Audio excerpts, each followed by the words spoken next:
सारथी चलो।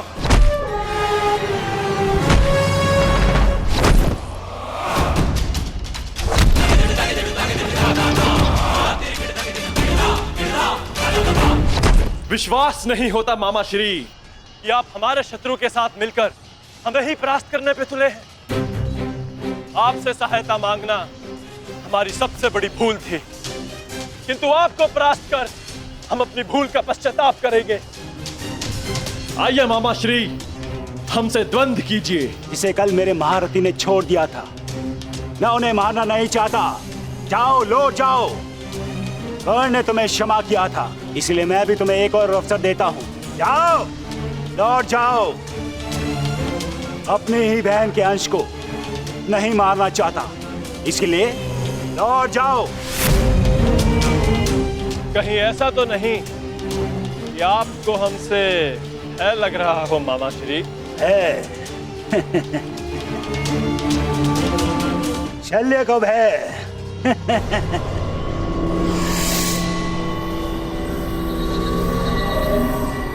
है और प्रहार क्या होता है, उसका ज्ञान आज तुम्हें हो जाएगा बांजे।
समाधि में बैठे मेरे गुरु पर प्रहार करने वाले हत्यारे,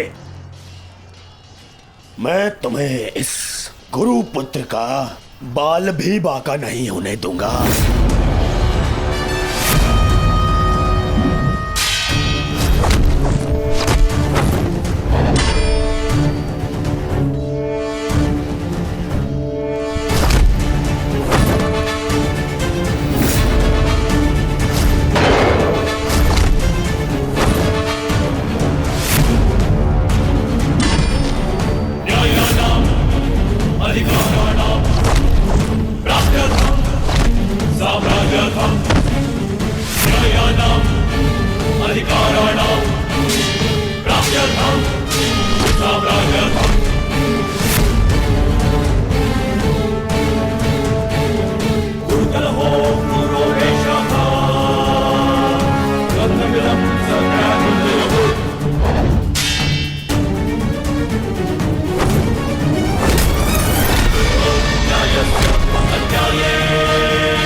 भांजे हो, एक अवसर और देता हूं, उठाओ अपना शस्त्र और प्रहार करो।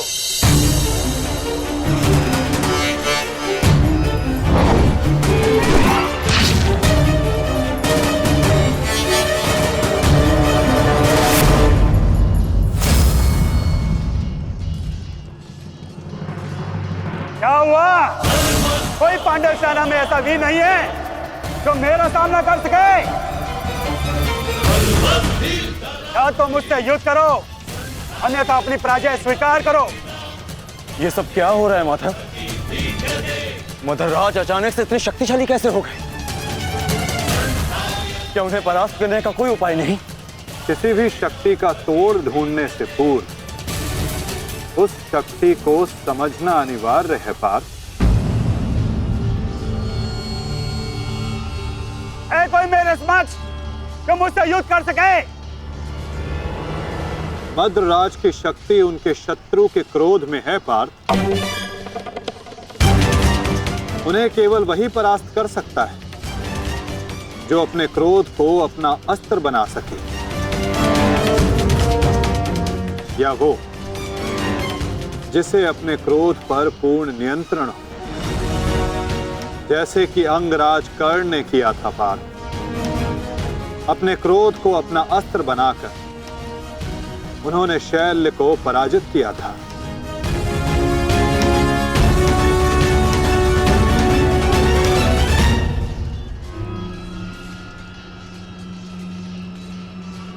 युधिष्ठिर, कदाचित तुम्हें ही अपने मामा को वैकुंठ लोक भेजना होगा।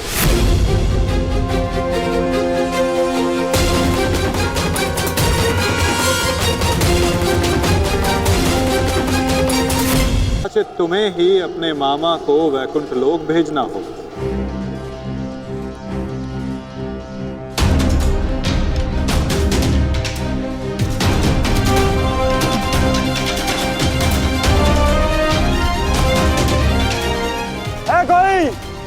है कोई मेरे समक्ष? मैं आपकी चुनौती स्वीकारता हूं मामा श्री।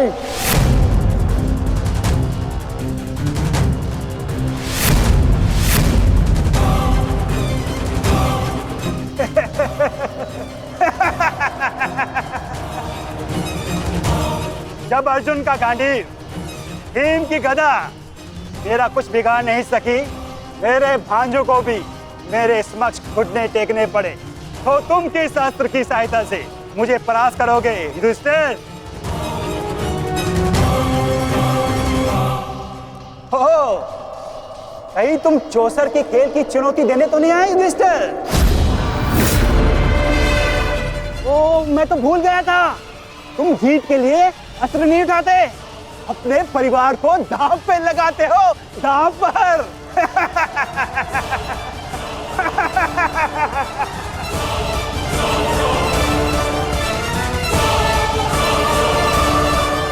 परंतु दांव पर किसे लगाओगे? पांचाली को तो तुमने बुलाया नहीं है?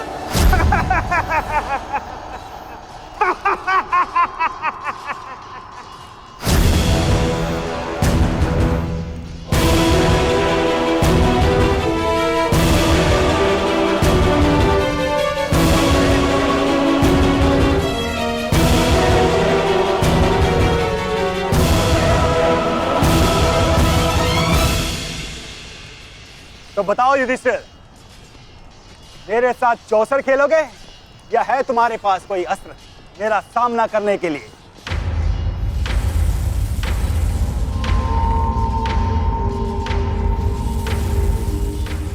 अस्त्र है मेरे पास। कैसा अस्त्र? शांति और सत्य।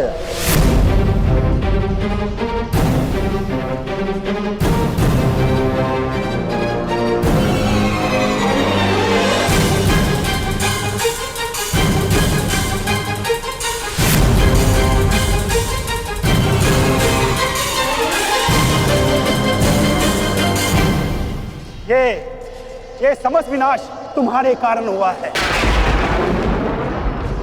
ये महाभारत तुम्हारी एक भूल के कारण हुआ है।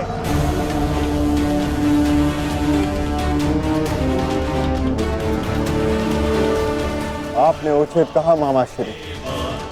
ये समस्त महाभारत मेरे उस भूल के कारण हो रही है। तो अब समय आ गया है अपनी उस भूल को सुधारने का, और आपका समय आ गया है अपनी भूल का पश्चाताप करने का। इस प्रकार के पुरुष हो तुम, द्रौपदी का मान स्मरण करके लज्जा और क्रोध नहीं आता तुम्हें? जो ना कर सके उस पर शोक मनाने से बेहतर है कि अभी जो हमारे वश में है वो कर्म किया जाए। और इस समय मेरा कर्म युद्ध है। सावधान मामा श्री। तो आओ, युद्ध करो।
क्रोध का यही अंत होता है।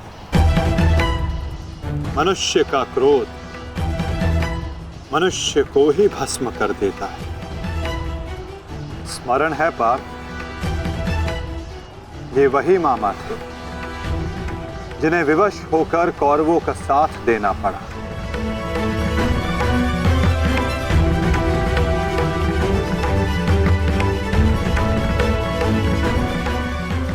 परंतु अभी भी एक मामा शेष हैं पाप,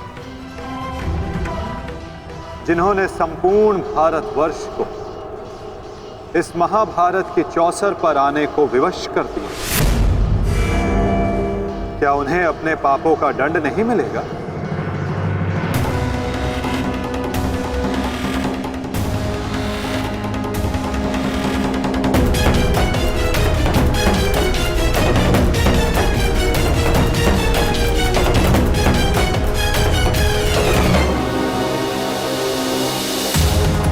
अवश्य माता,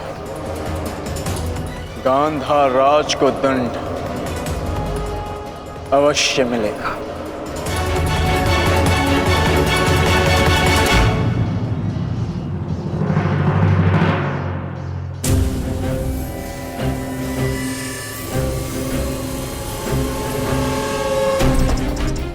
हमारे ही पक्ष में रहकर सदैव हमारे अहित में ही सोचा था इस मद्रराज ने। इसके कर्मों का आज इसे उचित दंड मिला। अभागा मामा अपने ही भांजे के हाथों अपने प्राण खो बैठा। सत्य ही तो कहा है किसी ने, जीवन एक चौसर का खेल ही तो है, एक ही भूल और हमारे ही पासे हमें हार दिलवा देते हैं। ठीक कहा गांधार राज, आपने अपने और अपने संबंधियों के जीवन को एक चौसर का खेल ही तो बनाकर रख दिया है। आपकी कुटिल नीति के कारण आज एक भाई दूसरे भाई के लहू का प्यासा हो गया है। आज संपूर्ण भारतवर्ष इस महाभारत के रण क्षेत्र में आ सिमटा है। इसका दंड तो आपको अवश्य मिलेगा गांधार राज। समय आ गया है कि आप विश्वासों के पास आप ही के जीवन का दांव उलट दें।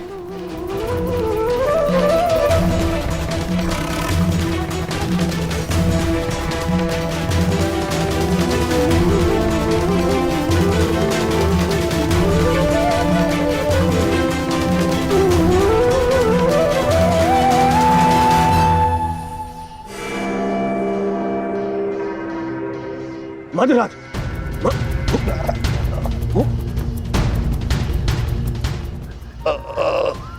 मधुराज, जाओ सहायता लेकर आओ, जाओ। मुझे क्षमा कीजिए युवराज, इससे अधिक आपकी सेवा नहीं कर सकता। मेरा अंतिम समय आ गया है। नहीं मद्रराज, नहीं। आपका साहस और आपकी शक्तियां बहुत प्रशंसनीय है। मेरी सहायता करके आपने अपना वचन पूर्ण किया। मैं दुर्योधन ये घोषणा करता हूं कि आपने अपना कर्तव्य पूरा किया मद्रराज, पूर्ण किया मद्रराज। और आपको कुछ नहीं होगा। अरे सेवकों, सहायता लाओ। मुझे मृत्यु का भय नहीं है युवराज, बल्कि संतोष है। परलोक जाकर उस महारथी महावीर को अपना मुख दिखा सकूं, जिसका सारथी बनकर भी मैं अपने कर्तव्य का पालन नहीं कर सका। उसके सम्मुख जाकर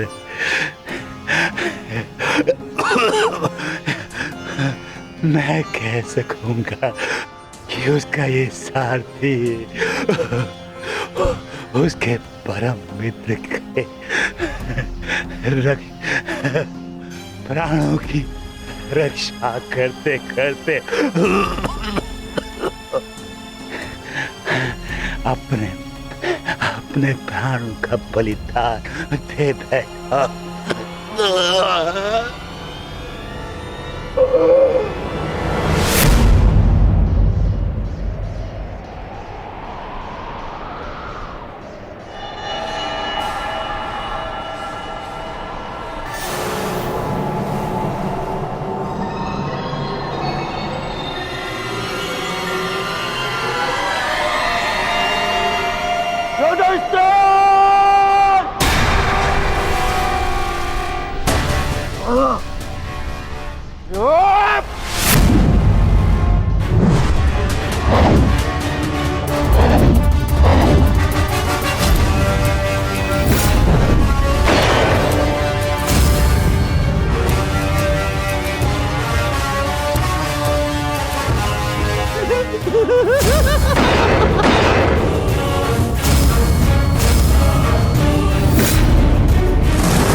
देखना संजय, देखना, आज सब कुछ हमारे पक्ष में होगा।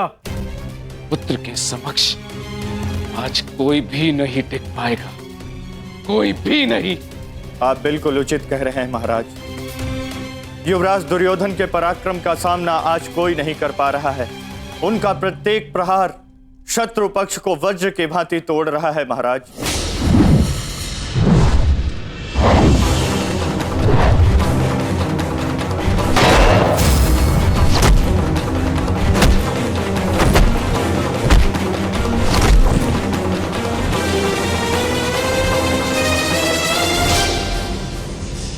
साधु, मेरे होने वाले सम्राट, साधु।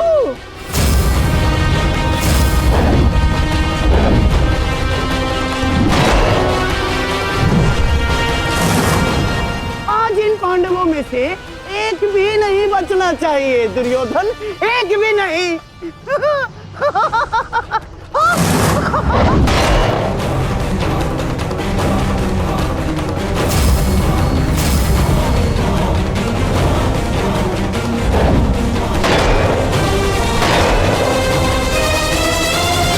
युवराज दुर्योधन के पराक्रम का सामना धर्मराज युधिष्ठिर भी नहीं कर पा रहे महाराज। ऐसा प्रतीत हो रहा है युवराज दुर्योधन धर्मराज युधिष्ठिर को आज इस संसार से विदा कर ही देंगे।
बहुत अच्छे। आज मेरा पुत्र मेरे 99 पुत्रों की मृत्यु का प्रतिकार लेगा।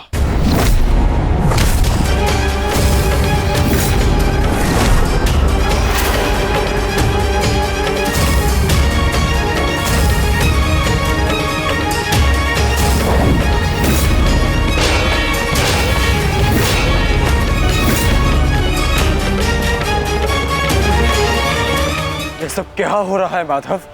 ये एक माता की दृष्टि का प्रताप है पार्थ।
पांचों मुझे समाप्त चाहिए दुर्योधन,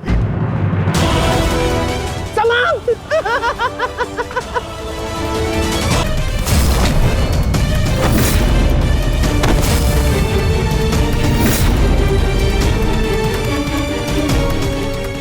आज दुर्योधन को बल से परास्त करना असंभव है पार्थ। तो फिर मैं क्या करूं माता? इस प्रकार मैं अपने भ्राताओं की दशा नहीं देख सकता। प्रयास करो पार्थ। दुर्योधन का शरीर भले ही वज्र हो, किंतु उसका मन तो वही है। लालच, काम, क्रोध से युक्त व्यक्ति शीघ्र अतिशीघ्र थक ही जाता है।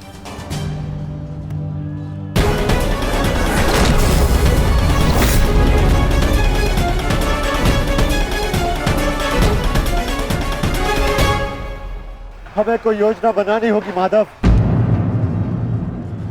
हमें इस दुर्योधन को रोकना होगा।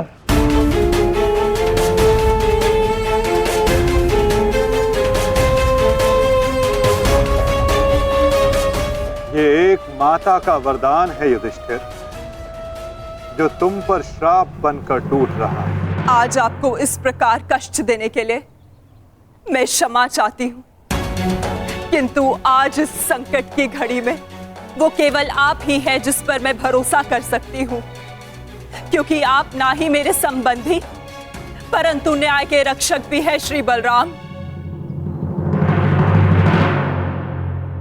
हस्तिनापुर की महारानी आदेश करे, किसने उनके साथ अन्याय करने का दुस्साहस किया है? आपके अनुज ने। वासुदेव ने पहले अपने पुत्र को दिए जा रहे मेरे आशीर्वाद में बाधा डाली और अब अवश्य ही वो पांडवों के साथ मिलकर मेरे पुत्र और आपके शिष्य दुर्योधन के वध की योजना बनाएंगे।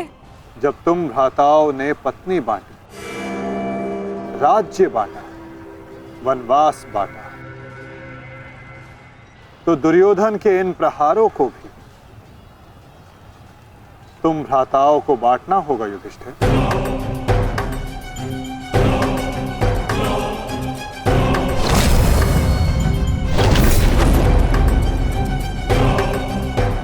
हमें दुर्योधन के थकने की प्रतीक्षा करनी होगी,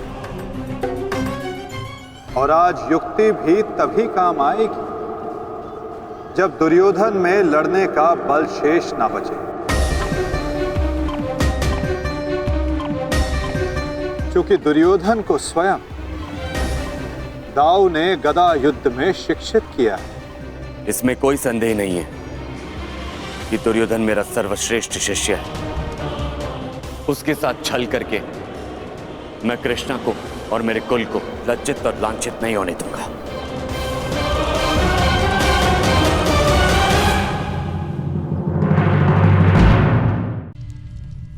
अब यदि कुछ शेष है तो वो है मिटा डालने का संकल्प।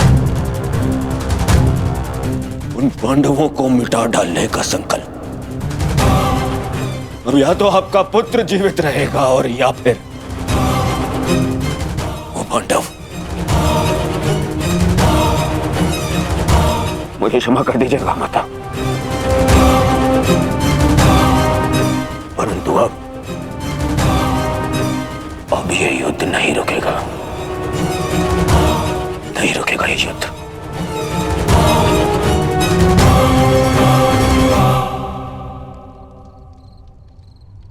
क्या हुआ माधव? शांति के साथ अधीरता का ऐसा मिश्रण मैंने आप में कभी अनुभव नहीं किया।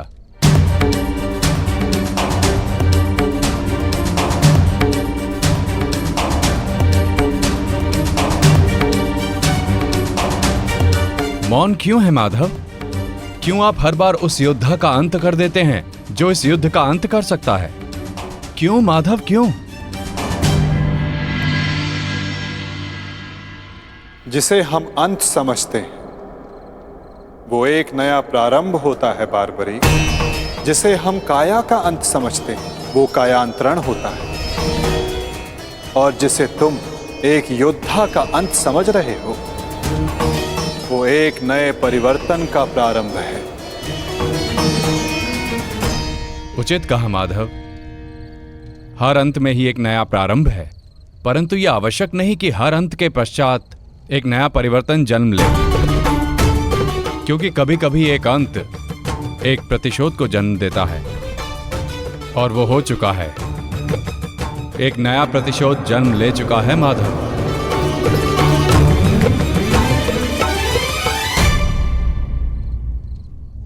नहीं जानती थी, नहीं जानती थी मैं कि 100 पुत्रों की माता होने के गर्व के पश्चात 100 संतानों के वध का दुख भी सहना होगा।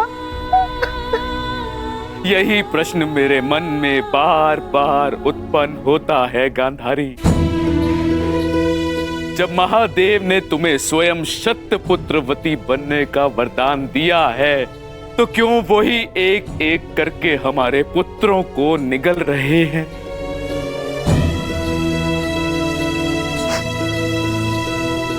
उत्तर मिलेगा आर्य, इस प्रश्न का उत्तर भी अवश्य मिलेगा।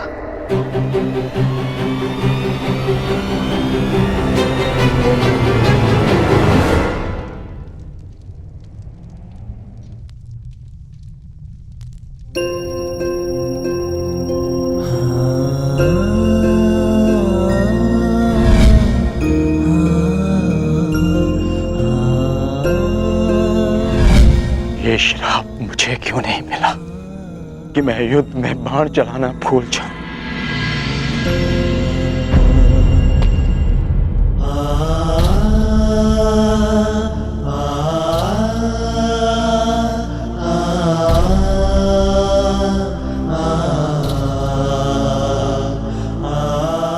ये कैसा युद्ध है माधव, कैसा युद्ध? न्याय के लिए हमने अपने ही ज्येष्ठ का रक्त बहा दिया, और क्या बलिदान मांग रहा है ये महायुद्ध हमसे? कब होगा, कब होगा इस महाविनाश का अंत माधव, कब होगा? माधव, कुछ समझ नहीं आ रहा। धर्म और वचन का पालन करते करते ये हमसे क्या अधर्म हो गया? मैं तुम सबके मन की इस व्याकुलता को समझ सकता हूं।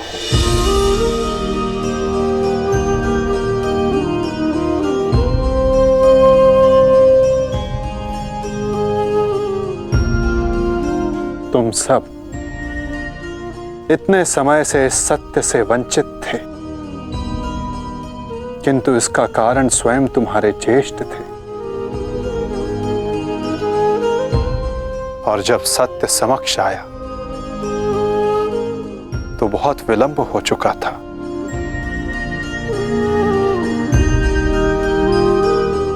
नकुल, सहदेव, ये तुम्हारा उत्तरदायित्व है कि अपने ज्येष्ठ के इस बलिदान गाथा को इस संसार में सुनाकर सदैव इस संसार के हृदय में जीवित रखो।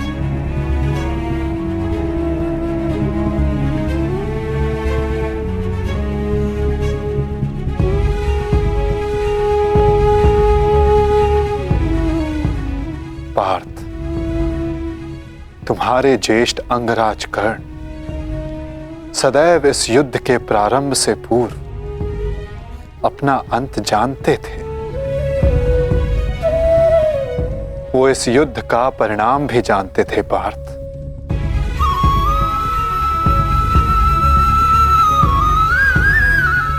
परंतु चिंता मुझे उनकी है जो देख नहीं पाते, क्योंकि जो देख नहीं पाते उनकी इच्छाओं का परिणाम बहुत घातक सिद्ध हो सकता है।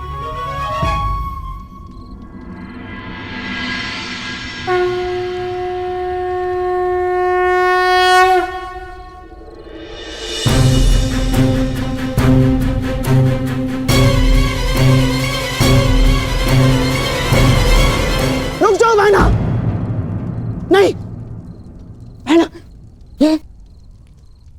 ये क्या करने जा रही हो तुम?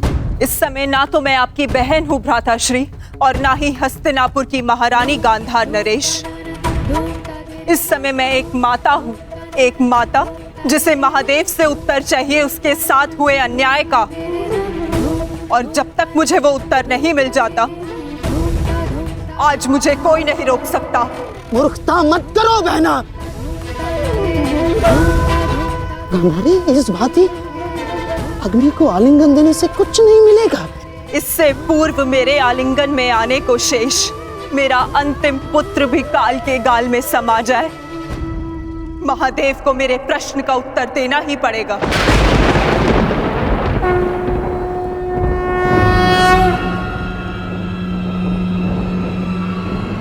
नहीं मैं तुम्हें ऐसा नहीं करने दूंगा, नहीं करने दूंगा मैं तुम्हें ये सब कुछ ना।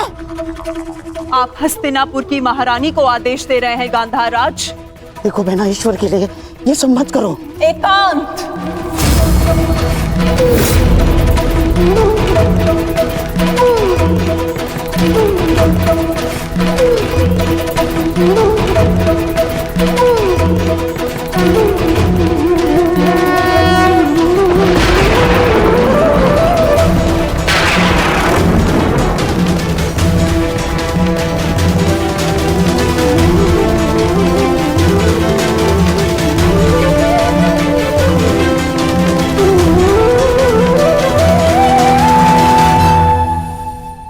संहार के देव है ना महादेव, तो आज मैं स्वयं को संहार करके आपको प्रस्तुत करती हूँ।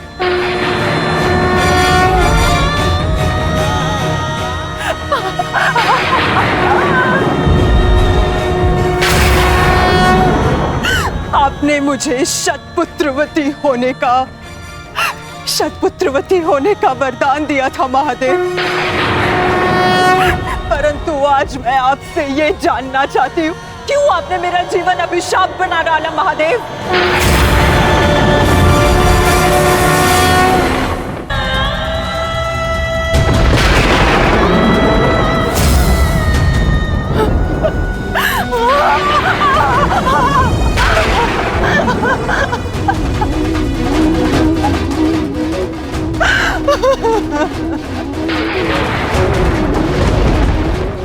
प्रकट होइए महादेव, प्रकट होइए। आपने मेरे जीवन को एक जीती जागती चिता बना डाला है। ये माता अपने पुत्रों का हंसता हुआ मुख नहीं देख पाई,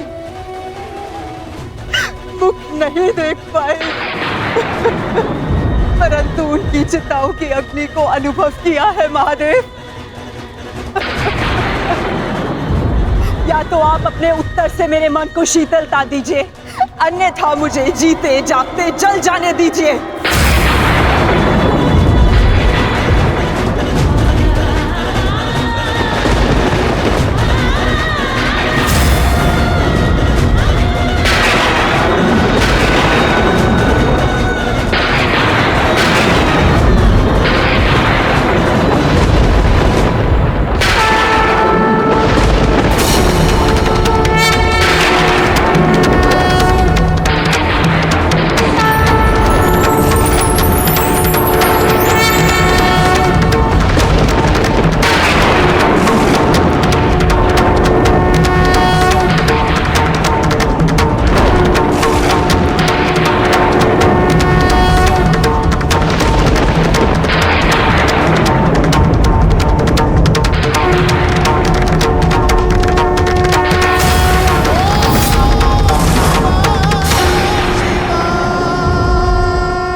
किस प्रश्न ने तुम्हें इतना विचलित कर दिया है गांधारी? अन्याय ने मुझे विचलित किया है महादेव, वो अन्याय जो आपने मेरे साथ किया। मेरे 100 पुत्रों के वरदान को 100 पुत्रों के नाश के अभिशाप में बदल दिया है उन पांडवों ने। बोलिए महादेव, बोलिए, ये कैसी नीति है आपकी? ये तो नियति है गांधारी। हर एक के जन्म के साथ उसकी मृत्यु निर्धारित होती है। उसे लेके मनुष्य विचलित हो सकता है, परंतु ना ही ये अन्याय है और ना ही प्रतिशोध का कारण। नहीं महादेव, मैं ना तो यहाँ प्रतिशोध के लिए आई हूँ